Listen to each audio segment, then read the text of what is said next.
Сега блъскат се две коли и излиза от едната кола мутрата, резерен такъв, нали, и почва да обяснява на този кейбой блъснал, че си щупил челюстта във волана, нали, какво ще правят сега, това в днешно време струвало много скъпо, направо то да си казва молитвата. И сега този нашия тигър седи отзад и казва, няма проблем, брат, че сега ще оправим проблема. Извадил една кутия, вътре имало стотина изкуствени челюсти и му казал, вземи да видиш тук, със сигурност ще намериш една, която ще ти пасне.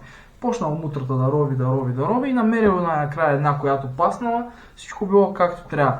И сега доволен мутрата, нали, му казал, виж сега, тук виновен си за катастрофата, обаче понеже си заболекар и решихме проблема, ще се разминем, няма какво да правим.